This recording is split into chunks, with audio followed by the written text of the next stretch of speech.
welcome to yet another class of Master Key Academy. So, കഴിഞ്ഞ ക്ലാസ്സിൽ നമ്മൾ last പറഞ്ഞു നിർത്തിയത് വിക്ടിം പ്രൊട്ടക്ഷൻ സ്കീമിനെ പറ്റിയാണ്. വിക്ടിം പ്രൊട്ടക്ഷൻ സ്കീം അല്ലെങ്കിൽ victim protection under Indian legal system. അതിൽ കുറച്ച് പോയിന്റ്സ് ഞാൻ നോട്ട് ഡൗൺ ചെയ്തിട്ട് ഞാൻ പറഞ്ഞായിരുന്നു. ഇത് കുറച്ച് ഡീറ്റെയിൽ ആയിട്ട് ഞാൻ നെക്സ്റ്റ് ക്ലാസ്സിൽ ഞാൻ നിങ്ങൾക്ക് ബാക്കി പറഞ്ഞു തരാണ്. സോ നമുക്കിപ്പം ഭാരതീയ നാഗരിക സുരക്ഷാ സംഹിതയിൽ ബാക്കി ഇനി ആ ടോപ്പിക്കാണ് ഇനി നമുക്ക് നോക്കാനുള്ളത്. Victim protection under Indian legal system. See, victim under criminal law means a person who has suffered any loss or injury caused by reason of the act or omission of the accused person and includes the guardian or legal heir of such victim. അപ്പം accused person എന്തെങ്കിലും ആക്ടോ ഒമിഷനോ കാരണം സഫർ ചെയ്ത ഒരാളെയാണ് നമ്മൾ victim. Obviously നമ്മൾ victim എന്ന് പറയുന്നത്. അത് നമ്മൾ സെക്ഷൻ 2(y) ഓഫ് BNSS പറയുന്നുണ്ട്. നേരത്തെ അത് 2(WA) CRPC ആയിരുന്നു. ഇപ്പം 2(y)ലാണ് അത് പറയുന്നത്. അങ്ങനെ സഫർ ചെയ്യുന്ന ഒരാളെ മാത്രമാണ് നമ്മൾ വിക്ടിമായിട്ട് കണക്കാക്കുന്നത് അല്ല. അവരുടെ ഗാർഡിയനെയോ അല്ലെങ്കിൽ ലീഗൽ ഹെയറിനെയോ നമ്മൾ വിക്ടിമായിട്ട് ഇൻക്ലൂഡ് ചെയ്യുന്നത്. സോ ഗാർഡിയൻ ഉദ്ദേശിക്കുന്നത് ഇൻ കേസ് അതൊരു മൈനർ ആണെന്ന് വെച്ചോ, അവരുടെ ലീഗൽ ഗാർഡിയൻ ആയിരിക്കും. ഇൻ കേസ് അതൊരു എന്തെങ്കിലും ഒരു ഫീറ്റൽ ആക്സിഡന്റ് അല്ലെങ്കിൽ എന്തെങ്കിലും സംഭവിച്ച് മരിച്ചു പോയിട്ടുണ്ടെങ്കിൽ എന്ത് ചെയ്യാം, അത് legal hair includes victim. Okay, so ഭാരതീയ ഇത് എടുത്ത് ചോദിച്ചിട്ടുണ്ട് ക്വസ്റ്റ്യൻസിൽ. വിക്ടിമിൽ ലീഗൽ ഹെയർ അല്ലെങ്കിൽ ഗാർഡിയൻ ഇൻക്ലൂഡഡ് ആണോ, അത് വിക്ടിംസിൽ ഇൻക്ലൂഡ് ആണോ എന്ന് ചോദിച്ചിട്ടുണ്ട്. സോ അത് ഓർത്തിരിക്കുക. വിക്ടിംസിൽ സഫർ ചെയ്ത പേഴ്സൺസ് മാത്രമല്ല, ആരാണ്, ഗാർഡിയൻസും അതുപോലെ തന്നെ ലീഗൽ ഹെയർസും വിക്ടിം എന്ന് പറയുന്ന ഒരു ഡെഫിനിഷനിൽ ഇൻക്ലൂഡഡ് ആണ്. ഓക്കെ, സോ ഇനി first, so obviously under legal system നമ്മൾ പറയുമ്പോൾ ആദ്യം നമ്മൾ കോൺസ്റ്റിറ്റ്യൂഷൻ തന്നെയാണ് എടുക്കുക. ഫസ്റ്റ് കോൺസ്റ്റിറ്റ്യൂഷനിൽ എങ്ങനെയാണ് വിക്ടിമിനെ പ്രൊട്ടക്ട് ചെയ്യുന്നത്, അവരുടെ റൈറ്റ് പ്രൊട്ടക്ട് ചെയ്യുന്നത് എങ്ങനെയാണെന്ന് നമുക്ക് നോക്കാം. സോ ഫസ്റ്റ് ആർട്ടിക്കിൾ 14 ആണ്. ആർട്ടിക്കിൾ 14 നമുക്കറിയാം, equality before law and equal protection of the laws ആണ് പ്രൊവൈഡ് ചെയ്യുന്ന ആർട്ടിക്കിൾ 14. ഈ ആർട്ടിക്കിൾ എന്ന് പറഞ്ഞാൽ എന്ത് ചെയ്യുന്നു, എല്ലാവരും no one above the law, എല്ലാവരും ലോയിന് ഈക്വൽ പ്രൊട്ടക്ഷൻ ആണ് കൊടുക്കുന്നത്. ആരും ലോയ്ക്ക് മുകളിലല്ല, എല്ലാവരും ഒരേ. പക്ഷെ എല്ലാവരും ഒരേപോലെ എന്ന് പറയുന്നത് എല്ലാവരും ഒരേപോലെ ട്രീറ്റ് ചെയ്യുന്നതും ഇൻഇക്വാലിറ്റിയാണ്. സോ ഹിയർ നമുക്ക് വിക്ടിമിന് സെപ്പറേറ്റ് പ്രൊട്ടക്ഷൻ അല്ലെങ്കിൽ അക്യൂസിന് അങ്ങനെ ഒരു പ്രൊട്ടക്ഷൻ അല്ല, ഡിസ്ക്രിമിനേറ്റ് ചെയ്യുന്നില്ല. അക്യൂസിന്റെ റൈറ്റും വിക്ടിമിന്റെ റൈറ്റും ഒരേപോലെ പ്രൊട്ടക്ട് ചെയ്യുന്നുണ്ട്. കാരണം അക്യൂസിന്റെ റൈറ്റും പ്രൊട്ടക്ട് ചെയ്യണം, അത് ഇൻഡിവിജ്വലാണ്, ഹ്യൂമൻ ആണ്. വിക്ടിമിന്റെ റൈറ്റും നമുക്ക് പ്രൊട്ടക്ട് ചെയ്യണം. സോ അവരെ നമ്മൾ ഡിസ്ക്രിമിനേറ്റ് ചെയ്യല്ല, പക്ഷെ ഓരോരുത്തർക്കും ഓരോ പ്രൊട്ടക്ഷൻ ആയിരിക്കുമല്ലോ കൊടുക്കുക. സോ അതാണ് ഇവിടെ പറയുന്നത്. The article ensures that victims are not discriminated against on any ground and are entitled to equal access to justice. അതായത് രണ്ടുപേർക്കും, അക്യൂസ്ഡിനും അതുപോലെ തന്നെ വിക്ടിമിനും equal access to justice article 14 provide ചെയ്യുന്നുണ്ട്. രണ്ടുപേരും ഡിസ്ക്രിമിനേറ്റ് ചെയ്യുന്നില്ല, രണ്ടുപേർക്കും ഈ പ്രൊട്ടക്ഷൻ കൊടുക്കുന്നുണ്ട്. ഈക്വൽ പ്രൊട്ടക്ഷൻ എന്ന് പറയാൻ പറ്റില്ല, രണ്ടുപേർക്കും അവരുടേതായ പ്രൊട്ടക്ഷൻ എന്തായാലും ആർട്ടിക്കിൾ 14 പ്രകാരം കൊടുക്കുന്നുണ്ട്. രണ്ടുപേരും എന്താണ് ഇക്വാലിറ്റി അർഹിക്കുന്നവർ തന്നെയാണ്. So the principle of equality has been invoked by courts to emphasize that both the accused and victim must be treated fairly in legal proceedings. അതായത് ഇങ്ങനെ ഒരു കൊടുക്കുന്നതിനൊരു ഫെയർ ട്രയൽ ആണ് നമ്മൾ ഉദ്ദേശിക്കുന്നതെന്ന് പറയുന്നത്. നമ്മുടെ കാരണം ഇപ്പം right to free legal aid അല്ലെങ്കിൽ ഒരു ലീഗൽ പ്രാക്ടീഷണറെ അപ്പോയിന്റ് ചെയ്യാനുള്ള റൈറ്റ്, ഇതൊക്കെ എന്ന് പറഞ്ഞാൽ ഫെയർ ട്രയൽ ആണ് ഉദ്ദേശിക്കുന്നത് പറഞ്ഞാൽ. അപ്പം രണ്ടുപേരും അപ്പം ഫെയർ ട്രയൽ ആണെങ്കിൽ മാത്രമേ ജസ്റ്റിസ് പ്രൊവൈഡ് ചെയ്യാൻ പറ്റുന്നുള്ളൂ. So Article 14 has been used to challenge such bias and ensure more balanced justice delivery. അതാണ് ആർട്ടിക്കിൾ 14 ഉദ്ദേശിക്കുന്നത്. ഒരു ഫെയർ ആയിട്ടുള്ള ജസ്റ്റിസ് രണ്ടുപേർക്കും, വിക്ടിമിനും അതുപോലെ തന്നെ അക്യൂസ്ഡ് പേഴ്സണും. ഇങ്ങനെ വിക്ടിമിന് മാത്രമായിട്ട് ഒരു പ്രൊട്ടക്ഷൻ അല്ല ആർട്ടിക്കിൾ 14 കൊടുക്കുന്നത്. ഓക്കെ, ദെൻ നെക്സ്റ്റ് ആർട്ടിക്കിൾ എന്ന് പറയുന്നത് ആർട്ടിക്കിൾ 21 ആണ്. Article 21 right to life and personal liberty ആണ് പറയുന്നത്. Right to life and personal liberty, അതിൽ ആർട്ടിക്കിൾ 21 പറയുന്ന right to life and personal ലിബർട്ടിയും എപ്പോഴാണ് എന്ത് ചെയ്യുന്നത്, അതായത് no person shall be denied his life, right to life and personal liberty unless there is a procedure established by law. ഇല്ലാത്തടത്തോളം കാലം എന്ത് ചെയ്യാൻ പറ്റില്ല, അല്ല റൈറ്റ് ടു ലൈഫും പേഴ്സണൽ ലിബർട്ടിയും നമുക്ക് അബ്രിഡ്ജ് അല്ലെങ്കിൽ അത് വയലേറ്റ് ചെയ്യാൻ പറ്റത്തില്ല. സോ എന്താ പ്രൊസീജിയർ എസ്റ്റാബ്ലിഷ്ഡ് ബൈ ലോ എന്ന് പറയുന്നത്, ആ പ്രൊസീജിയർ എന്ന് പറയുന്നത് ജസ്റ്റ് ഫെയർ ആൻഡ് റീസണബിൾ ആയിരിക്കണം. നമ്മൾ AK ഗോപാലൻ്റെ കേസിൽ അതുപോലെ തന്നെ AK ഗോപാലിൻ്റെ കേസിൽ പറ്റി തെറ്റ് നമ്മൾ മനേകാ ഗാന്ധിയുടെ കേസിൽ ഓവർറൂൾ ചെയ്തത്. മനേകാ ഗാന്ധിയുടെ കേസിൽ പറയുന്നുണ്ട് പ്രൊസീജിയർ എസ്റ്റാബ്ലിഷ്, അതായത് AK ഗോപാലിൻ്റെ കേസിൽ ഫസ്റ്റ് പറഞ്ഞത് എന്താ, അമേരിക്കൻ കോൺസ്റ്റിറ്റ്യൂഷനിൽ ഒരു ഡ്യൂ പ്രോസസ് നമ്മുടെ ഇന്ത്യയിൽ ഇല്ല.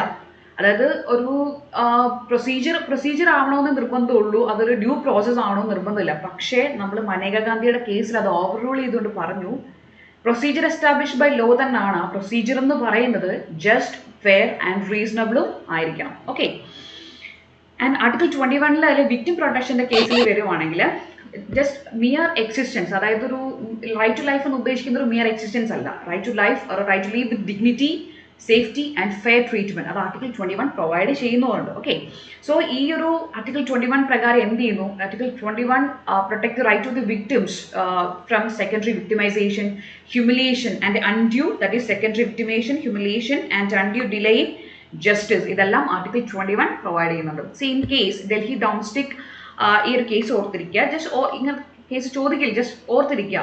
ആർട്ടിക്കിൾ 21 ഇതിൽ വന്നതാണ്. Delhi domestic working women's forum versus union of India 1995 case, the court recognized the psychological and emotional harm suffered by rape victims. അവർക്ക് ഈ ഒരു എന്തെന്ന് ഞാൻ ഓൾറെഡി പറഞ്ഞു, മിയർ എക്സ്റ്റൻസ് അല്ല, മിയർ എക്സ്റ്റൻസ് മാത്രമല്ല റൈറ്റ് ടു ലൈഫ് പ്രൊവൈഡ് ചെയ്യുന്നത്. ആ ഒരു അത് മുൻനിർത്തിക്കൊണ്ട് കോടതി ഇവിടെ എന്ത് ചെയ്തു? Directed for victim compensation, counselling and legal assistance provide ചെയ്തു ഈ കേസിൽ. പിന്നെ നമ്മൾ അടുത്ത സെക്ഷൻ എന്ന് പറഞ്ഞാൽ one of the important section, article 39A. See sections article, constitution എപ്പോഴും തെറ്റുന്നതാണ്, ആർട്ടിക്കിളാണ്, article 39A. Okay, see article 39A directive principles ആണ്. Directive principle of state policy നമുക്ക് ഒരിക്കലും ഇത് എൻഫോഴ്സിബിൾ അല്ല കോടതിയിൽ, പക്ഷേ എങ്കിൽ കൂടിയും അത് സ്റ്റേറ്റിന് കൊടുക്കുന്ന ഒരു മാൻഡേറ്റ് ആണ്. C mandates the state to ensure equal justice and free legal aid to individuals, especially those who are economically or socially disadvantaged. See, നമ്മൾ Hussainara Khatoon versus state of ബീഹാറിന്റെ കേസിലൊക്കെ പഠിക്കുന്നതാണ് right to free legal aid എന്ന് പറയുന്നത് ഒരു fundamental right തന്നെയാണ്. See okay, ഇതിൽ 39 mandate ചെയ്യുന്ന സ്റ്റേറ്റിന് അങ്ങനെ ആർക്കെങ്കിലും അങ്ങനെ ഒരു ലീഗൽ എയ്ഡ് ഫെസിലിറ്റി അല്ലെങ്കിൽ അങ്ങനെ ഒരു അഡ്വക്കേറ്റിനെ വെക്കാൻ ഫെസിലിറ്റി ഇല്ല എങ്കിൽ സ്റ്റേറ്റ് പ്രൊവൈഡ് ചെയ്തിരിക്കണം. അത് ഈക്വൽ ജസ്റ്റിസ് അതിന്റെ ഭാഗമാണ്. So ensure equal justice and free legal aid to individuals. Ensure equal justice and free legal aid to individuals. അത് ആർട്ടിക്കിൾ 39A പറയുന്നത്. Especially those who are economically or socially disadvantage, അങ്ങനെയുള്ള ആൾക്കാരായിരിക്കുമല്ലോ കൂടുതലും legal aid facility ചോദിക്കുന്നത്. അതിന് നമുക്ക് legal service authorities ഉണ്ട്, legal service authorities act ഉണ്ട്, അത് ആ അതോറിറ്റീസിനൊക്കെ പ്രൊവൈഡ് ചെയ്യുന്ന ആക്ടും ഉണ്ട് നമുക്ക്. Okay, though not directly enforceable in court, this provision was against creation of legal services and victim support mechanism across the country. Okay, and legal aid is now considered as an essential part of access to justice, and victims, particularly women, children and poor, are eligible for free legal representation. അത് ഞാൻ നേരത്തെ പറഞ്ഞു, legal service authorities act പ്രകാരം ഇവർക്കെല്ലാം എന്താണ് equal justice അതിന്റെ ഭാഗമായിട്ട് legal services provide ചെയ്യുന്നുണ്ട്, ഫ്രീ ലീഗൽ സർവീസസ് പ്രൊവൈഡ് ചെയ്യുന്നുണ്ട്.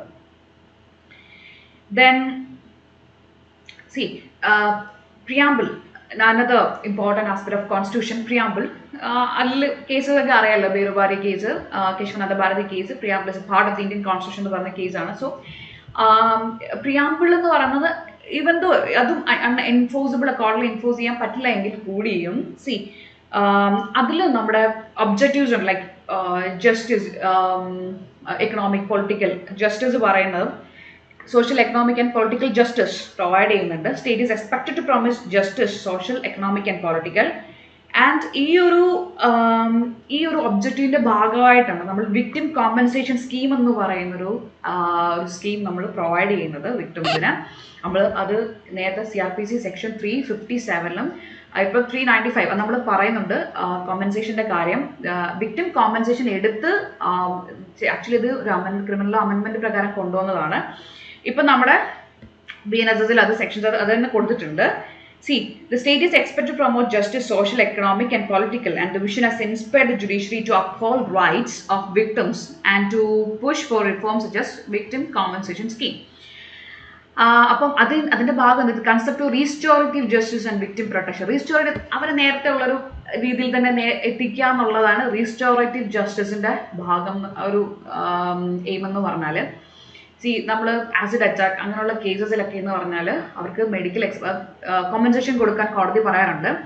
അതൊക്കെ എന്ന് പറഞ്ഞാൽ അവരുടെ റീഹാബിലിറ്റേഷന്റെ ഭാഗമായിട്ട് അല്ലെങ്കിൽ മെഡിക്കൽ എക്സ്പെൻസിന്റെ ഭാഗം ഡയറക്ട്ലി വിക്ടിംസിന് തന്നെ കൊടുക്കുന്നതാണ്.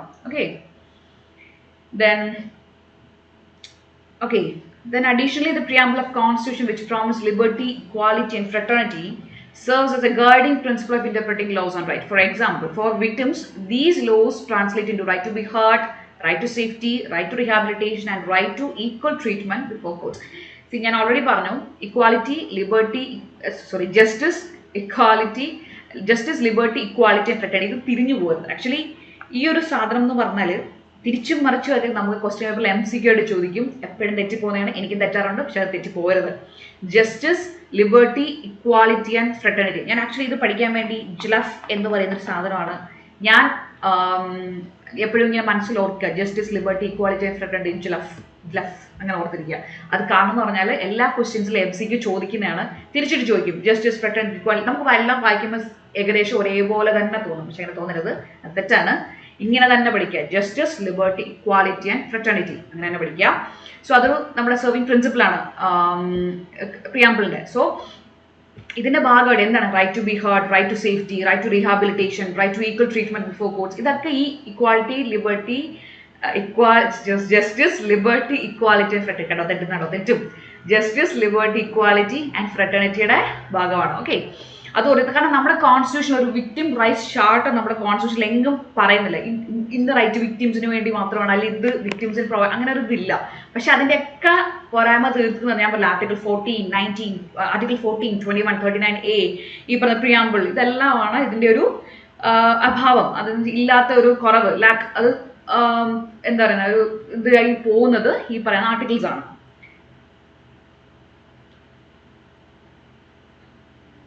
ഞാൻ നേരത്തെ പറഞ്ഞ ആർട്ടിക്കിൾ സെക്ഷൻ 357 CRPC, അതിലാണ് നമ്മൾ വിക്ടിം കോമ്പൻസേഷൻ സ്കീം അല്ല, just compensation to the victims, like ഫേക്കൽ ആക്സിഡൻസിൽ മരണപ്പെടുന്നവർക്ക് അങ്ങനത്തെ കുറച്ച് കോമ്പൻസേഷൻ എന്ത് ചെയ്യുന്നു, സെക്ഷൻ 357 പ്രകാരം കോടതി ഓൾറെഡി പ്രൊവൈഡ് ചെയ്യുന്നുണ്ടായിരുന്നു.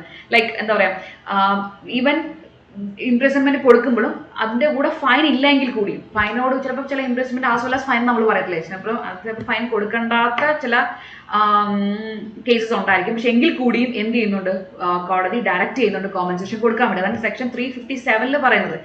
പക്ഷേ അവിടെ ക്രിമിനൽ അമെൻമെന്റ് വന്ന ശേഷം 357A കൂടെ ആഡ് ചെയ്തിട്ടുണ്ട്, which marked a major shift in victim compensation laws in India.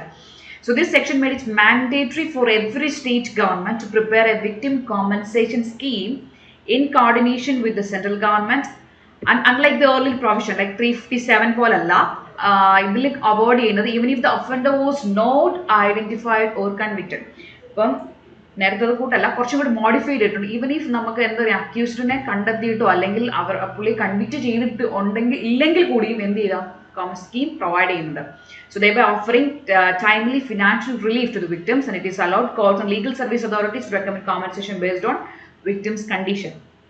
ഇവരെല്ലാവരും കൂടാണ് ആ സെക്ഷൻ വായിക്കുമ്പോൾ നിങ്ങൾക്ക് അറിയാം, ഇവരെല്ലാവരും കൂടാണ് എന്ത് ചെയ്യുന്നത്, കോമ്പൻസേഷൻ വിക്ടിംസിന് പ്രൊവൈഡ് ചെയ്യുന്നത്. Legal service authorities, central government, state government, ഇവരെല്ലാവരും കൂടിയാണ് അല്ലെങ്കിൽ ഇങ്ങനൊരു ഡയറക്ഷൻ കൊടുക്കുന്നത്. കോടതി ഇങ്ങനൊരു കോമ്പൻസേഷൻ ഡയറക്ഷൻ കൊടുക്കുമ്പോൾ state government, central government, legal service അതോറിറ്റിയും കൂടാണ് എന്ത് ചെയ്യുന്നത്, ഇങ്ങനൊരു സ്കീം ഉണ്ടാക്കിയിട്ട് അത് പ്രൊവൈഡ് ചെയ്യുന്ന വിക്ടിംസിന്. സോ അവർക്കൊരു റീഹാബിലിറ്റേഷൻ, നല്ലൊരു റിലീഫാണ് ഇതിൽ.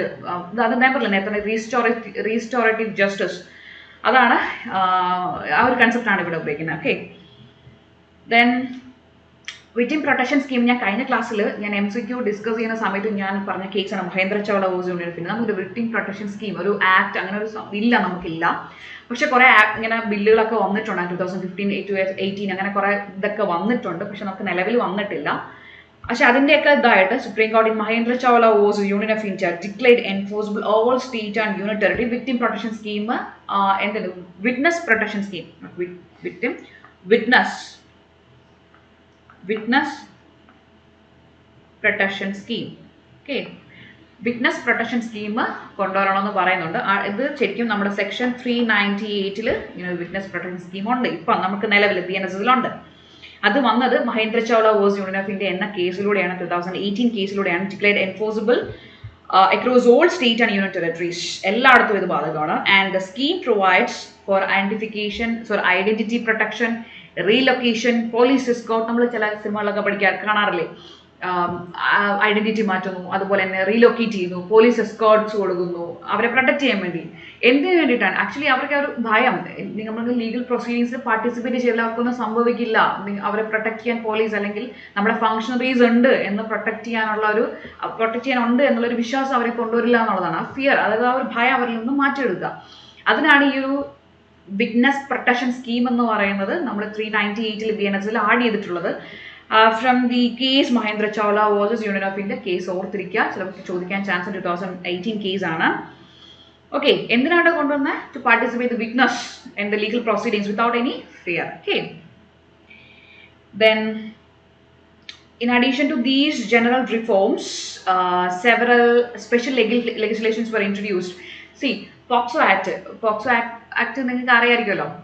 So, Prevent Protection of Children from Sexual Offences Act, POCSO Act. C ഈ പോക്സോ ആക്ട് 2012 കുറച്ചുകൂടി ചൈൽഡ് ഫ്രണ്ട്ലി ആയിട്ടും അല്ലെങ്കിൽ നമ്മുടെ വിക്ടിംസ് ഒക്കെ കുഞ്ഞുങ്ങളല്ലേ അവരെ പ്രൊട്ടക്ട് ചെയ്യാൻ കുറച്ചുകൂടി ചൈൽഡ് ഫ്രണ്ട്ലി ആയിട്ടുള്ള അറ്റ്മോസ്ഫിയർ ആയിരിക്കും എപ്പോഴും കോടതിയിലുള്ളത്. അതുപോലെ തന്നെ കൂടുതൽ ഇൻ ക്യാമറ പ്രൊസീഡിങ്സ് ആണ്. ശരിക്കും ആക്ടും പോക്സോ ആക്ടിൽ ഇൻ ക്യാമറ പ്രൊസീഡിങ്സിനെ പറ്റി പറയുമ്പോൾ എനിക്ക് കൂടുതൽ ഓർമ്മ വരുന്നത് ഞാൻ കോളേജിൽ ഞങ്ങൾ പഠിച്ചിരുന്ന സമയത്ത് ഞങ്ങൾക്ക് ഇന്റേൺഷിപ്പ് ഉണ്ടായിരുന്നു ലാസ്റ്റ് ടൈമിൽ. നിങ്ങൾക്ക് അറിയാലോ. അപ്പം ഞങ്ങൾ കൂടുതലും ഞങ്ങൾ കോട്ടയം കോടതിയിലാണ് കിട്ടിക്കൊണ്ടിരുന്നത്. കോട്ടയം കോടതി വലിയ കോടതിയാണ്. അപ്പം എല്ലായിടവും ഇങ്ങനെ കയറി ഇറങ്ങി നടന്നിട്ട് ഞങ്ങൾ ലാസ്റ്റ് പോക്സോ കോടതിയുടെ ഫ്രണ്ടിൽ വരും. അവിടെ എത്തുമ്പോൾ കേസൊക്കെ ഉണ്ട്, അത്യാവശ്യം ഇൻട്രസ്റ്റിംഗ് കേസൊക്കെ. നമുക്ക് ഇൻട്രസ്റ്റിംഗ് ആയിരിക്കും കേസ് കേൾക്കാനും. കുറച്ചും കൂടി ട്രയലൊക്കെ നല്ലതാണ്, അവിടെ കേൾക്കാം, നമുക്ക് പെട്ടെന്ന് കേൾക്കാനും പറ്റും. പക്ഷേ കൂടുതലും എന്താണ് ഇൻ ക്യാമറ പ്രൊസീഡിങ്സ് ആയിരിക്കും. നമ്മളെപ്പോഴും പുറന്തള്ളലാണ് പരിപാടി. കാരണം കൂടുതലും ആ വിക്ടിമിനെ പ്രൊട്ടക്ട് ചെയ്യുക, മനസ്സിലായോ? ആ പോക്സോ ആക്ടിൻ്റെയൊക്കെ കാരണം കുഞ്ഞുങ്ങളാണ്, അവരുടെ ഐഡന്റിറ്റി എപ്പോഴും കുറച്ച് ഹൈഡ് ചെയ്ത് വെക്കുക, അവരെ പ്രൊട്ടക്ട് ചെയ്യുക. അതുകൊണ്ട് തന്നെ കൂടുതലും ഇൻ ക്യാമറ പ്രൊസീഡിങ്സ് ആണ്, ട്രയൽസ് ആണ് അവിടെ കൂടുതൽ നടക്കാറ്. ദെൻ സ്പീഡി ട്രയൽസ്, അതുപോലെ കുട്ടികളുടെ അതുപോലെ സ്പീഡി ട്രയൽസ് ആണ്. And provide four rehabilitation of the victim, അത് ഇമ്പോർട്ടൻ്റ് ആണ് ഇതിൽ. That is child friendly manner, mandated speedy trials ഉണ്ട്. അതുപോലെ തന്നെ provide for rehabilitation of the victim, POCSO ആക്ടിൽ. ദെൻ പിന്നീടുള്ളത് protection of women from domestic violence 2005. Actually ഇതും നമുക്ക് ഒരു മൈനർ ആക്ട് ആണ്, പക്ഷേ ഇമ്പോർട്ടൻ്റ് ആക്ട് ആണ്. ഇപ്പോഴത്തെ നിലവിലുള്ള സിറ്റുവേഷൻസിലൊക്കെ ഇമ്പോർട്ടൻ്റ് ആക്ടിനാണ് പഠിക്കാനുള്ളത്. സോ ഇവിടെയും എന്ത് ചെയ്യുന്നുണ്ട് വിക്ടിംസിന്, അതായത് കൂടുതലും നേരത്തെ എന്ന് പറഞ്ഞാൽ അഡൽട്ട് എന്ന് പറയുന്ന സംഭവം നമുക്കിപ്പം ഡൊമസ്റ്റിക് വയലൻസ് ഇല്ല. ഹർസോറ എന്ന കേസിൽ അഡൽട്ട് എന്നുള്ള ആർക്ക് എഗെയിൻസ്റ്റ് ആണെങ്കിലും അല്ലെങ്കിൽ ആർക്കാണെങ്കിലും അങ്ങനെ ഒരു ഇത് കൊണ്ടുവന്നിട്ടുണ്ട്. എന്താ ആർട്ടിക്കിൾ 14 റൈറ്റ് ഇക്വാലിറ്റിക്ക് എഗെയിൻസ്റ്റ് ആണെന്ന് പറഞ്ഞിട്ട് അപ്പം അങ്ങനെ ഒരു അഡൽട്ട് എന്ന് പറയുന്ന അഡൽട്ട് മെയിൽ എന്ന് പറയുന്ന ഒരു പരിപാടി ഇല്ല അതിനകത്ത്. സോ എന്ത് ചെയ്യുന്നു, വിക്ടിംസിന് എന്ത് ചെയ്യുന്നുണ്ട്, പ്രൊട്ടക്ട് ചെയ്യുന്നുണ്ട്. ലൈക്ക് ഷെൽട്ടർ ഉണ്ട്, medical aid, compensation and legal support for women facing abuse. ഞാൻ ഈ അഡൽട്ട് മെയിൽ എന്ന് പറയുന്നത് അക്യൂസ്ഡിനെയാണ് കേട്ടോ. കാരണം ഇതിപ്പം നമുക്കിപ്പം ആർക്ക് എഗെയിൻസ്റ്റ് ആയിട്ട് ഇപ്പം കൂടുതലും mother in law, daughter in law, mother in law, അതുപോലെ തന്നെ സിസ്റ്റർ ഇൻ ലോ, അങ്ങനെ അവർക്കൊക്കെ ഇപ്പം അതൊക്കെ എഗെയിൻസ്റ്റ് ആയിട്ട് കൊടുക്കാം. നേരത്തെ ഒരു മെയിൽ മാത്രമായിരുന്നു അങ്ങനെ ചെയ്തു, അങ്ങനെ ഇല്ല. ഇപ്പം എന്ത് ചെയ്യുന്നുണ്ട്, ഈ പറഞ്ഞ കേസ് ഹർസോറയിൽ റൈറ്റ് ടു ഇക്വാലിറ്റിയുടെ വയലേഷൻ ആണെന്ന് പറഞ്ഞിട്ട് നമുക്ക് ആർക്ക് എഗെയിൻസ്റ്റും കൊടുക്കാം. സോ എന്ത് ചെയ്യുന്നു, shelter, medical aid, compensation, then legal support for women facing abuse. ഇവർക്ക് ആക്ച്വലി ഇമ്പോർട്ടൻ്റ് ആയിട്ടുള്ള ഒരു ഓർഡർ എന്ന് പറയുന്നത് റെസ്ട്രെയിൻ ഓർഡേഴ്സ് ഉണ്ട്. ലൈക്ക് എന്താ പറയുക, മറ്റുള്ളവരെ ആ ആക്ട് കമ്മിറ്റ് ചെയ്ത ഡൊമസ്റ്റിക് വയലൻസ് കമ്മിറ്റ് ചെയ്ത ആളെ നമുക്ക് അടുത്ത് പോലും അത് അവരുടെ അടുത്ത് വരാതിരിക്കാനുള്ള ഓർഡേഴ്സ് വരെ കോടതിക്ക് കൊടുക്കാൻ പറ്റും. സോ അത്രയ്ക്ക് പ്രൊട്ടക്ഷൻ ഡൊമസ്റ്റിക് വയലൻസിന് കിട്ടുന്നുണ്ട്. അത് മിസ്യൂസും ചെയ്യുന്നുണ്ട്. ബട്ട് സ്റ്റിൽ വിക്ടിംസിനെ പ്രൊട്ടക്ട് ചെയ്യാൻ വേണ്ടി, ഡൊമസ്റ്റിക് വയലൻസിൽ വിക്ടിംസിനെ പ്രൊട്ടക്ട് ചെയ്യാൻ വേണ്ടിയിട്ടാണ് ലോ കൂടുതലും ശ്രമിക്കുന്നത്. അതുപോലെ തന്നെ അവിടെ പ്രൊട്ടക്ഷൻ ഓഫീസേഴ്സിനെ പറ്റിയും പറയുന്നുണ്ട്. ഈ പറഞ്ഞ ഡൊമസ്റ്റിക് വയലൻസിൽ ആക്ടിൽ പ്രകാരം ഇവരെ പ്രൊട്ടക്ഷൻ എല്ലാ കാര്യത്തിലും ഗൈഡ് ചെയ്യാനായിട്ട് ഒരു പ്രൊട്ടക്ഷൻ ഓഫീസേഴ്സിനെ പറ്റിയും പറയുന്നുണ്ട്. സോ ഈ ഒരു ലോ ഇങ്ങനെ കൊണ്ടുവന്നതിന്റെ മെയിൻ കാരണം എന്ന് പറയുന്നത്, മെയിൻ ഇമ്പോർട്ടൻ്റ് ആയിട്ടുള്ള ഓർക്കേണ്ടത്, these laws recognise victims need support not just during ട്രയലിന്റെ സമയത്ത് മാത്രമല്ല, ഓൾസോ റീബിൽഡിങ് ദെയർ ലൈഫ്സ്. ഞാൻ പറഞ്ഞില്ലേ റെസ്ട്രെയിൻറ്റ് ഓർഡേഴ്സ് കൊണ്ടുവരുന്ന കാര്യം, അതുപോലെ ഷെൽട്ടർ, ഈ ഷെൽട്ടേഴ്സ്, ഷെൽട്ടർ എന്ന് പറഞ്ഞാൽ ഈവൻ ആ ഒരു ഷെയർഡ് ഹൗസ് ഹോൾഡ്, അവർ നേരത്തെ താമസിച്ചുള്ള ഷെയർഡ് ഹൗസ് ഹോൾഡിൽ തന്നെ ഇവർക്ക് നിൽക്കാം, ഈ പറയുന്ന വിക്ടിംസിന് നിൽക്കാം. പക്ഷേ മറ്റുള്ളവർ അവർക്കൊരു റെസ്ട്രെയിൻറ്റ് ഓർഡർ എടുക്കും, ഇവരുടെ ഈ ഒരു ബൗണ്ടറിക്ക് വരാൻ പാടില്ല, അല്ലെങ്കിൽ അവരെ ഇനി അങ്ങനെ ഒരു ആക്ട് കമ്മിറ്റ് ചെയ്യാൻ പാടില്ല എന്നൊക്കെ ഒരു റെസ്ട്രിക്ഷൻസും കൊടുത്തുകൊണ്ടാണ് എന്ത് ചെയ്യുന്നത്, ഷെൽട്ടർ പ്രൊവൈഡ് ഈ മീൻസ് ഷെയർഡ് ഹൗസ് ഹോൾഡ് അവരെ താമസിപ്പിക്കുകയും ചെയ്യുന്നത്. സോ അവർക്ക് അവിടെ താമസിക്കുകയും ചെയ്യാം, മനസ്സിലായോ? സോ ഷെൽട്ടർ, ഈ പറഞ്ഞ കോമ്പൻസേഷൻ, ലീഗൽ സപ്പോർട്ടൊക്കെ എന്ന് പറഞ്ഞാൽ ഒരു പുതിയൊരു ലൈഫ് കൂടെ ബിൽഡ് ചെയ്യാൻ വേണ്ടി, നോട്ട് ഡ്യൂറിങ് ട്രയലിന് ആ ഒരു സപ്പോർട്ട് മാത്രമല്ല, അവർക്ക് പുതിയൊരു ലൈഫ് കൂടെ ബിൽഡ് ചെയ്യാൻ വേണ്ടിയിട്ടാണ് ഇത് കൊടുക്കുന്നത്. സോ ഓർത്തിരിക്കുക, ഈ രണ്ട് ആക്ട് കൂടി, POCSO, then domestic violence, that is Protection of Women from Domestic Violence Act 2005. Then another important amendment of criminal laws നമുക്കറിയാം നിർഭയയുടെ കേസ് 2012 ഈ നിർഭയ കേസിന്റെ ഭാഗമായിട്ട് 2013 criminal law amendment വന്നിട്ടുണ്ട് CRPC ല്. And this act introduced new offenses like acid attack, stalking, voyeurism, and നമ്മുടെ റേപ്പിന്റെ definition തന്നെ expand ചെയ്തിട്ടുണ്ട് 2013 അമെൻമെന്റ് പ്രകാരം. പുതിയ ആസിഡ് അറ്റാക്കിന്റെ കാര്യം, ലക്ഷ്മി വേഴ്സസ് സ്റ്റേറ്റ് മറ്റേ അതിന്റെ ബേസ് ചെയ്തിട്ടല്ലേ മറ്റേ സിനിമയ്ക്ക് ഇറങ്ങി ദീപിക പദുകോൺ, യെസ് അതിൽ കോമ്പൻസേഷൻ കൊടുക്കുന്നത്, അത് അങ്ങനെയൊക്കെ വന്നത് ഈ ഒരു 2013 അമെൻമെന്റ് പ്രകാരമാണ്. Acid attack, stalking, voyeurism and expand the definition of rape. ഓർത്തിരിക്കുക മീൻസ് ഇപ്പം അങ്ങനെ ഇല്ല, ഡയറക്റ്റ് BNS നമ്മൾ പഠിച്ചു പോവാണ്. It is also made a provision for medical treatment of victims, immediate police assistance, non-disclosure of victims' identity, and these changes were crucial in strengthening the legal position of victims, especially women, ensuring more sensitive approach by the police and the judiciary. Just ഓർത്തിരിക്കാം. നമ്മൾ ഇത്ര നേരം ഒരു general ആയിട്ടാണ് പറഞ്ഞു. First constitution പറഞ്ഞു, പിന്നെ മറ്റ് ലോസിലുള്ളതല്ല പോക്സോയിലും protection of women from domestic violence ആക്ടിന്റെ കാര്യം ഞാൻ പറഞ്ഞു. പിന്നെ CRPCയിൽ ചില സെക്ഷൻസ് ഞാൻ എടുത്ത് പറഞ്ഞതേ ഉള്ളൂ. നമുക്കിനി കണ്ടിന്യൂസ് ആയിട്ട് ഇങ്ങോട്ട് പോകാം. ലൈക്ക് എന്താണ് വിക്ടിംസ് റൈറ്റ് അണ്ടർ ഭാരതീയ നാഗരിക സുരക്ഷാ സംഹിത 2023 എടുത്തു പറയുന്നത് എന്താണെന്ന് നോക്കാം. Okay, first victim is permitted under 18 clause 8 of BNS to engage an advocate of his or a choice to assist the prosecutor. ഞാൻ കഴിഞ്ഞ റോൾ ഓഫ് പ്രോസിക്യൂഷൻ പബ്ലിക് പ്രോസിക്യൂട്ടറിന്റെ കേസിൽ ഞാൻ ഓൾറെഡി പറഞ്ഞായിരുന്നു. പബ്ലിക് പ്രോസിക്യൂട്ടർ എന്ന് പറയുന്ന ഒരു സ്റ്റേറ്റസ് ഒരിക്കലും ചേഞ്ച് ചെയ്യുന്നില്ല. വിക്ടിംസിന് എന്ത് ചെയ്യാം, അവരുടെ ഒരു അഡ്വക്കേറ്റിനെ അവർക്ക് എൻഗേജ് ചെയ്യാൻ പറ്റും. പക്ഷേ ജസ്റ്റ് പബ്ലിക് പ്രോസിക്യൂട്ടറിന്റെ ഒരു ഗൈഡൻസിൽ മാത്രമായിരിക്കും അവർ ആക്ട് ചെയ്യുന്നത്. ആ പബ്ലിക് പ്രോസിക്യൂട്ടർ എന്ന് പറയുന്ന ഒരു സ്റ്റേറ്റസ് അതൊരിക്കലും ചേഞ്ച് ചെയ്യാൻ പറ്റില്ല. കാരണം പബ്ലിക് പ്രോസിക്യൂട്ടേഴ്സ് തന്നെ ആയിരിക്കും ട്രയൽ എന്ത് ചെയ്യുന്നത്, ട്രയൽ മുന്നോട്ട് പോകുന്നത് അവർ കണ്ടക്ട് ചെയ്യുന്നത് പബ്ലിക് പ്രോസിക്യൂട്ടേഴ്സ് ആയിരിക്കും. However, the advocate's power is limited, as I already said, and he may only present written arguments after the evidence has been recorded. The court grants permission. See, ഇങ്ങനൊരു എന്ത് ഞാൻ already പറഞ്ഞതാണ്, അവർക്ക് എന്ത് ചെയ്യാം, കോടതിന്റെ evidence എല്ലാം record ചെയ്തതിനു ശേഷം റിട്ടൺ ആർഗ്യുമെന്റ്സ് കോടതിയിൽ സമർപ്പിക്കാം. പക്ഷെ അത് എപ്പോഴാണ്, when the court grants permission. Without the permission of the court എന്ത് ചെയ്യാം അവർക്ക് ചെയ്യാൻ പറ്റത്തില്ല. With the permission of the court എന്ത് ചെയ്യാം അവർക്ക് റെക്കോർഡ്സ് അതായത് എവിഡൻസ് എല്ലാം റെക്കോർഡ് ചെയ്തതിന് ശേഷം എന്ത് ചെയ്യാം, ഒരു റിട്ടൺ ആർഗ്യുമെന്റ്സ് അവർക്ക് കോടതിയിൽ സബ്മിറ്റ് ചെയ്യാൻ പറ്റും. അതിനുള്ള അത് അവർക്കുണ്ട്. Okay, with the permission of the court. ഓർത്തിരിക്കുക. Then second, victim at the stage of filing the first information report as under 173 of BNSS is entitled to get the copy of the information as recorded to give forward free of cost. അതായത് FIR കൊടുക്കുന്ന സമയത്ത് എന്ത് ചെയ്യണം, അതിന്റെ copy free of cost അവർക്ക് കിട്ടാനുള്ള right ഉണ്ട്. Just അത് നമ്മൾ FIRന്റെ കാര്യം പറയുമ്പോൾ ഞാൻ പറഞ്ഞുതരാം.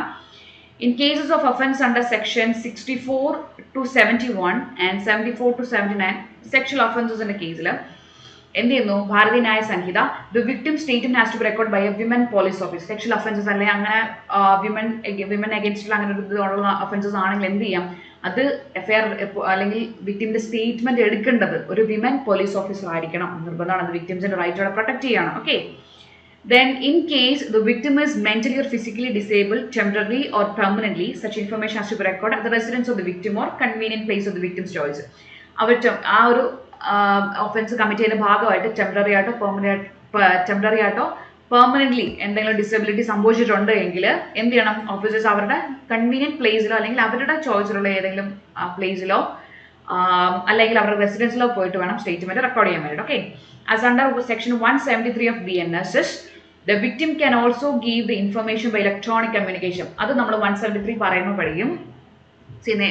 നേരത്തെ തന്നെ കൂട്ടി ഇപ്പം അവിടെ പോയി നേരത്തെ ടെലിഫോണിക് കമ്മ്യൂണിക്കേഷന്റെ കാര്യത്തിലൊരു അത് ഞാൻ 173 എനിക്കിപ്പോഴേ കൺഫ്യൂസ് ചെയ്യിപ്പിക്കുന്നില്ല. ടെലിഫോണിക് കമ്മ്യൂണിക്കേഷന്റെ കാര്യത്തിലൊരു കൺഫ്യൂഷൻ ഒക്കെ ഉണ്ടായിരുന്നു. ബട്ട് സ്റ്റിൽ നൗ ഇതെന്ന് പറഞ്ഞാൽ ഇപ്പൊ ഇലക്ട്രോണിക് കമ്മ്യൂണിക്കേഷൻ വഴി നമുക്ക് FIR കൊടുക്കാൻ പറ്റും. ഫസ്റ്റ് ഇൻഫർമേഷൻ സ്റ്റേറ്റ്മെന്റ് പോലീസിന് കൊടുക്കാൻ പറ്റും. അപ്പൊ എന്ത് ചെയ്യാം, അവരത് റിപ്പോർട്ട് ചെയ്തിട്ട് മീൻസ് അവരത് റെഡ്യൂസ്ഡ് ഇൻ റൈറ്റിംഗ് അത് കഴിഞ്ഞിട്ട് അത് സൈൻ ചെയ്യുന്നത് വിത്തിൻ 3 ഡേയ്സിനുള്ളിൽ പോയിട്ട് അത് സൈൻ ചെയ്താൽ മതി. അപ്പം ഇൻഫർമേഷൻ കൊടുക്കണം നമുക്ക് ഫോണിലായാലും ഇപ്പം വിളിച്ച് കൊടുക്കാൻ പറ്റും, അല്ലെങ്കിൽ ഈവൻ വാട്സ്ആപ്പ് ഇലക്ട്രോണിക് കമ്മ്യൂണിക്കേഷൻ അത് എന്താ മെത്തേഡാണെങ്കിലും. Okay, then if the officer in charge refuses to record such information given by the victim, the same can be sent to the superintendent of police concerned, and in case if the information is still not recorded, the victim can make an application to the magistrate. അത് നമ്മൾ 173 പഠിക്കും, കൃത്യമായിട്ട് പഠിക്കും അതെന്താണ് സംഭവം എന്ന്. C ഒരു ഇത് ഞാൻ പറഞ്ഞുതരാം. 173 പ്രകാരം നമ്മുടെ FIR അതായത് ഇൻഫർമേഷൻ എന്ത് ചെയ്യുന്നത് റിപ്പോർട്ട് ആക്കാനുള്ള അവർ റിഫ്യൂസ് ചെയ്യുകയാണെങ്കിൽ FIR രജിസ്റ്റർ ചെയ്യാൻ റിഫ്യൂസ് ചെയ്യുകയാണെങ്കിൽ എന്ത് ചെയ്യാം, നേരെ നമുക്കൊരു പെറ്റീഷൻ നമുക്ക് സൂപ്രണ്ടന്റ് ഓഫ് പോലീസ് SP ഓഫീസിലേക്ക് നമുക്ക് പോവാം. അത് മേ ബി അതൊരു പോസ്റ്റ് വഴി സെൻഡ് ചെയ്തതിന് മതി ആപ്ലിക്കേഷൻ. ഇൻ കേസ് അവിടെ റിഫ്യൂസൽ സംഭവിക്കുന്നെങ്കിൽ എന്ത് ചെയ്യാം, നമുക്ക് നേരെ മജിസ്ട്രേറ്റിന് മുന്നിൽ പോവാം. Okay. And 7, in case of an officer in a police station choose to file a final report closing a case, a notice has to be issued to victim or informing about the closure. ഞാൻ കഴിഞ്ഞ ക്ലാസ്സിലും ആ points not ചെയ്യുന്ന സമയത്ത് ഞാൻ പറഞ്ഞിട്ടുണ്ടായിരുന്നു. അതായത് നമ്മൾ FIR ഉണ്ടല്ലോ, നമ്മൾ ചാർജ് ഷീറ്റ് കൊടുക്കുമ്പോൾ രണ്ട് തരത്തിൽ ഫൈനൽ റിപ്പോർട്ട് രണ്ട് തരത്തിലുണ്ട്. നമ്മൾ ചാർജ് ഷീറ്റും അതുപോലെ തന്നെ ക്ലോഷർ റിപ്പോർട്ടും. രണ്ടും ഫൈനൽ റിപ്പോർട്ട് തന്നെയാണ്. ബട്ട് എളുപ്പത്തിന് വേണ്ടി നമ്മൾ പറയും ചാർജ് ഷീറ്റും അതുപോലെ ക്ലോഷർ റിപ്പോർട്ടും. ക്ലോഷർ റിപ്പോർട്ട് എന്ന് പറഞ്ഞാൽ, ചാർജ് ഷീറ്റ് എന്ന് പറഞ്ഞാൽ നമ്മുടെ എവിഡൻസ് എല്ലാം സഫീഷ്യൻ്റ് ആയിട്ട് അക്യൂസിനെ പ്രോസിക്യൂട്ട് ചെയ്യാൻ വേണ്ടി എല്ലാം എവിഡൻസ് എല്ലാം കംപ്ലീറ്റ് ചെയ്ത് ഇൻവെസ്റ്റിഗേഷൻ കംപ്ലീറ്റ് ചെയ്ത് നമ്മൾ കോടതിയിൽ കൊടുക്കുന്നതാണ്. ക്ലോഷർ റിപ്പോർട്ട് എന്ന് പറഞ്ഞാൽ ഇനി ഫർദർ ഇൻവെസ്റ്റിഗേഷൻ ചെയ്യാൻ ഒന്നുമില്ല. ലൈക്ക് നമുക്ക് ആൾ മൊത്തം അന്വേഷിച്ചില്ല, ഇവർ അക്യൂസിനെ കാണുന്നില്ല, എവിഡൻസ് കിട്ടുന്നില്ല, ഒന്നും നമുക്ക് ഫർദർ ഇൻവെസ്റ്റിഗേഷൻ ഒരു റീസണബിൾ ഒരു എന്താ പറയുക ഒരു ബിലീഫ് ഇല്ല. അവിടെ ഇനിയൊരു ഇൻവെസ്റ്റിഗേഷൻ നടന്നാലും എന്ത് ചെയ്യാൻ അക്യൂസിനെ കണ്ടുപിടിക്കാനുള്ള ഒരു ഇതില്ല എന്ന് പോലീസ് ഓഫീസറിന് തോന്നിക്കഴിഞ്ഞാൽ അവർ എന്ത് ചെയ്യും, ക്ലോഷർ റിപ്പോർട്ട് മജിസ്ട്രേറ്റിന് മുമ്പിൽ ഹാജരാക്കും. ക്ലോഷർ റിപ്പോർട്ട് മജിസ്ട്രേറ്റിന് ഹാജരാക്കുന്നതിന് മുന്നേ എന്ത് ചെയ്യണം, ഇങ്ങനെ ഒരു ക്ലോഷർ റിപ്പോർട്ട് നമ്മൾ ഫയൽ ചെയ്യുമ്പോൾ നേരത്തെ വിക്ടിമിനൊരു നോട്ടീസ് കൊടുത്തിരിക്കണം. So a notice has to be issue to the victim or informant informing about the closure. അങ്ങനെ ക്ലോഷർ ചെയ്യുക എന്ന് പറഞ്ഞിട്ട് എന്ത് ചെയ്യണം, ഒരു നോട്ടീസ് പ്രൊവൈഡ് ചെയ്തിരിക്കണം. അതെന്ന് പറഞ്ഞാൽ അവരെയും കൂടെ കേൾക്കുകയാണ് നമ്മൾ, right to be heard. Okay, അത് അവരുടെ ഒരു റൈറ്റ് തന്നെയാണ്, റൈറ്റ് ടു ബി ഹേർഡ് എന്ന് പറഞ്ഞാൽ.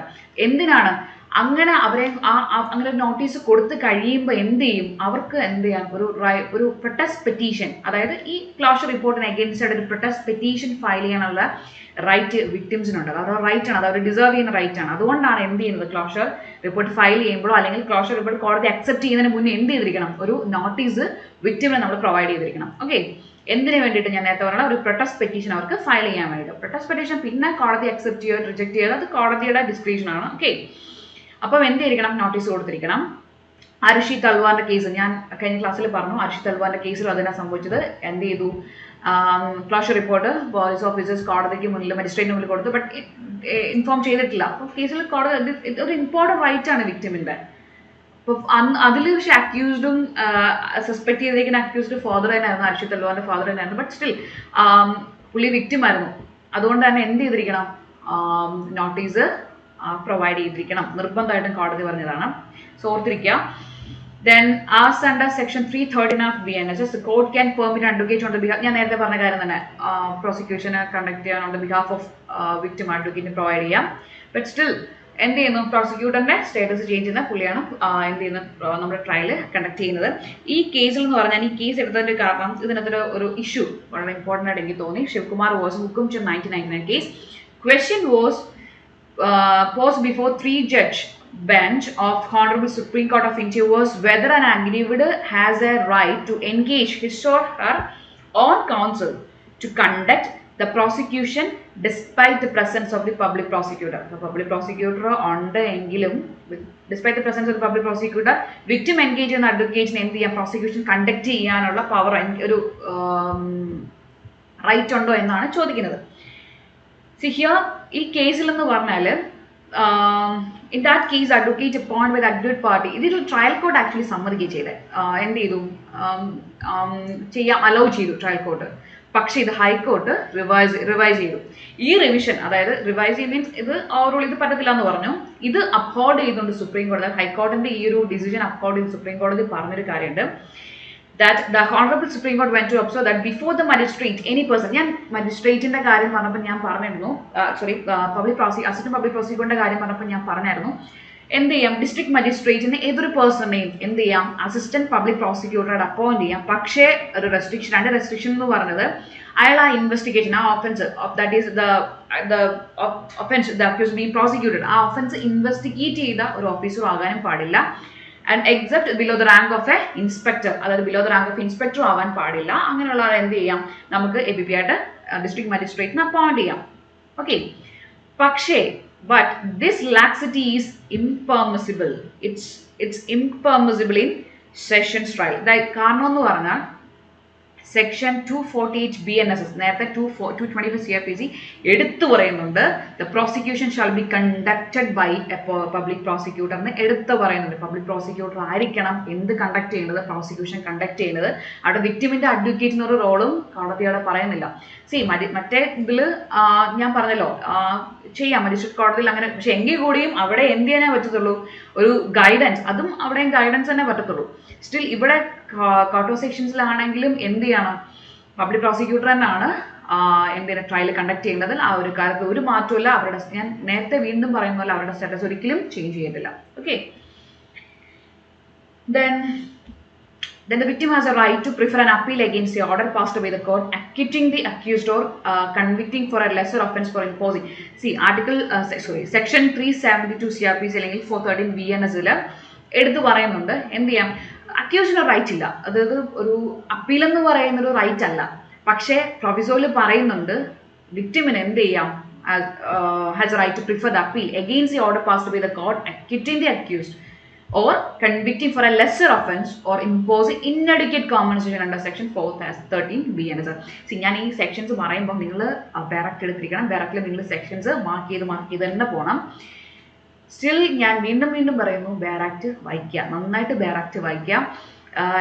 ബാരക്ട് വായിക്കാൻ ഞാൻ ഈ പറയുന്ന കാരണം എന്ന് പറഞ്ഞാൽ കണ്ടിന്യൂസ് നമ്മൾ നിർത്തരുത്, ഗ്യാപ്പ് എടുക്കരുത്, വായിച്ചുകൊണ്ടേ ഇരിക്കുക. റിവിഷൻ ചെയ്തുകൊണ്ട് പോയിക്കൊണ്ടിരിക്കുക. കാരണം എന്ന് പറഞ്ഞാൽ കഴിഞ്ഞ ക്ലാസ്സിൽ ഞാൻ ഭയങ്കര കോൺഫിഡൻ്റ് ആയിട്ട് വന്ന് BNS എടുക്കാൻ വന്നതാണ്. ഞാൻ കുറച്ച് ഗ്യാപ്പ് എനിക്കുണ്ടായിരുന്നു, ഞാൻ വായിക്കാൻ കുറച്ച് ഗ്യാപ്പ് ഉണ്ടായിരുന്നു. അത് ഞാൻ കഴിഞ്ഞ ക്ലാസ്സിൽ കൃത്യമായിട്ട് മനസ്സിലായി. നിങ്ങൾക്ക് പറഞ്ഞു തരാൻ നേരത്തും ഞാൻ ചില കാര്യങ്ങൾ എനിക്ക് തന്നെ തോന്നിയിട്ടുണ്ട്, ഞാൻ തപ്പി പറക്കുന്നുണ്ടായിരുന്നു. കാരണം ഞാൻ നന്നായിട്ട് BNS വായിക്കുന്ന ഒരാളാണ്. പക്ഷേ എന്ത് ചെയ്യാം, അങ്ങനെ ഒരു നല്ലൊരു ഗ്യാപ്പ് എനിക്കും വന്നു. പക്ഷെ അങ്ങനെ വരാൻ പാടില്ല. നമ്മൾ ഭയങ്കര കോൺഫിഡൻ്റ് ആയിരിക്കും, നമുക്ക് ഇത് ചെയ്യാൻ പറ്റും എന്നൊരു കോൺഫിഡൻസ് നമുക്ക് എപ്പോഴും ഉള്ളതാണ്. പക്ഷേ അതൊരു ഓവർ കോൺഫിഡൻസ് ആണ്.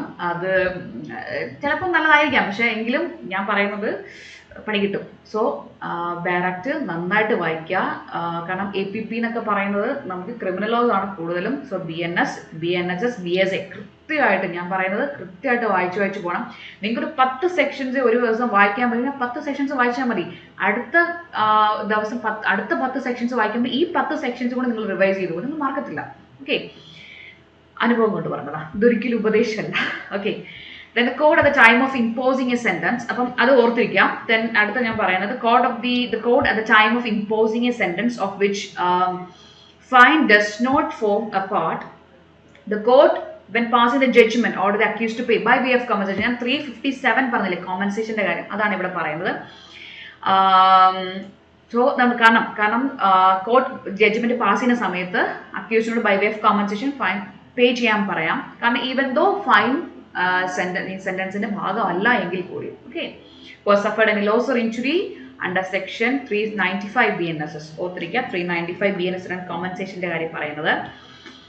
Then at the time of awarding the compensation any other subsequent suit relating to the same matter the court shall take into അതൊന്നും കണക്കാക്കണം. ജസ്റ്റ് ഓക്കെ, നിങ്ങൾ കോമ്പൻസേഷന്റെ കാര്യം ഓർത്തിരിക്കുക. Then the court can also order payment of reasonable expenses of the complainant or victim attending for the purpose of inquiry at trial or other proceedings before the court under section 350 of BNSS. അവരുടെ expenses കൂടി എന്ത് ചെയ്യാൻ പറയാം, payment അവരുടെ expense കൂടെ cover ചെയ്യാൻ പറയാം. Then in camera proceedings are allowed under BNS for the purpose of safeguarding the victims and identity in specific offenses. ഞാൻ നേരത്തെ പറഞ്ഞ പോക്സോ ആക്ടിൽ ചൈൽഡ് വിക്ടിംസിന് അതുപോലെ ചില റേപ്പ് ട്രയലിൻ്റെ ഒക്കെ സമയത്ത് എന്ത് ചെയ്യും, ഐഡന്റിറ്റി ഹൈഡ് ചെയ്യാൻ വേണ്ടിയിട്ട് ഇൻ ക്യാമറ പ്രൊസീഡിങ്സ് ആണ് കൂടുതൽ എടുക്കുന്നത്. കൊടുത്തിട്ടുണ്ട് അവിടെ ഞാൻ protection of children from sexual offences POCSO ആക്ടിൽ കാര്യം പറഞ്ഞു. ദെൻ പിന്നെ അതുപോലെ ഇൻ ക്യാമറ ചില ഇതിൽ വിമൻ ജഡ്ജ് അല്ലെങ്കിൽ വിമൻ മജിസ്ട്രേറ്റ് കൂടുതലും ഇങ്ങനെയുള്ള കേസുകൾ അവിടെ തന്നെ ആയിരിക്കും ഇരിക്കാം. Then this case Sakshi versus union of ഇന്ത്യയുടെ കേസിലെന്ന് പറഞ്ഞാൽ ആക്ച്വലി ഈ കേസിലെന്ന് പറഞ്ഞാൽ റേപ്പിന്റെ ഡെഫിനിഷൻ എക്സ്പാൻഡ് ചെയ്യാൻ വേണ്ടിയിട്ടാണ് ഈ കേസ് പോയത്. പക്ഷേ ഈ കേസിൽ കോടതി കുറച്ചുകൂടി കാര്യങ്ങൾ പറഞ്ഞത് ഇൻ ക്യാമറ പ്രൊസീഡിങ്സിന്റെയും അതുപോലെ വിക്ടിംസിന്റെ ഈ ഇങ്ങനെയുള്ള റൈറ്റ് പ്രൊട്ടക്ട് ചെയ്യുന്ന അവരുടെ റീഹാബിലിറ്റേഷൻ അങ്ങനെയുള്ള കാര്യങ്ങളാണ് ഈ കേസിൽ കോടതി ഹെൽഡ് ചെയ്തത്. ഓക്കെ, സാക്ഷി വേഴ്സസ് യൂണിയൻ ഓഫ് ഇന്ത്യ ഓർത്തിരിക്കുക. സോ നമ്മുടെ victim protection under Indian legal system കഴിഞ്ഞു, ഓർത്തിരിക്കുക. കോൺസ്റ്റിറ്റ്യൂഷൻ്റെ ആർട്ടിക്കിൾ 14, 21, പിന്നെ നമ്മൾ 39A പറ്റി പറഞ്ഞു, പ്രിയാമ്പിളിൽ പറഞ്ഞു justice, liberty, equality and fraternity. ലഫ് ഓർത്തിരിക്കുക, അത് ചോദിക്കും, നിങ്ങൾ തമാശയായിട്ട് കാണല്, ചോദിച്ചിട്ടുണ്ട് 2-3 തവണ MCQയിൽ ചോദിച്ചാണ്, ഓർത്തിരിക്കാം. സോ അതിന്റെ ഭാഗമായിട്ട് എന്ത് ചെയ്തു, റീസ്റ്റോറേറ്റീവ് ജസ്റ്റിസ്, അതുപോലെ തന്നെ നമ്മുടെ right to be heard, right to rehabilitation, right to compensation, ഇതെല്ലാം ഈ പ്രിയാമ്പിളിന്റെയും ഈ ആർട്ടിക്കിൾ 1421-39A ഭാഗമായിട്ട് കൊണ്ടുവന്നു. ദെൻ പിന്നെ നമ്മൾ പറഞ്ഞത് ചില വേറെ കുറച്ച് ആക്ടിനെ, പോക്സോ ആക്ടിന്റെ കാര്യം പറഞ്ഞു, protection of women from domestic violence, okay, ആ ആക്ടിലെ കാര്യം പറഞ്ഞു. പിന്നെ നമ്മൾ നേരെ നമ്മുടെ BNSലേക്ക് വന്നു. ഓക്കെ, ഓർത്തിരിക്കുക, സെക്ഷൻസ് മറക്കരുത്, വായിക്കുക. ഓക്കെ, ദെൻ നമ്മൾ ഇനി പോകുന്നത് അടുത്ത ഭാഗം ഇൻവെസ്റ്റിഗേഷൻ ആൻഡ് ഇൻക്വയറി ആണ്.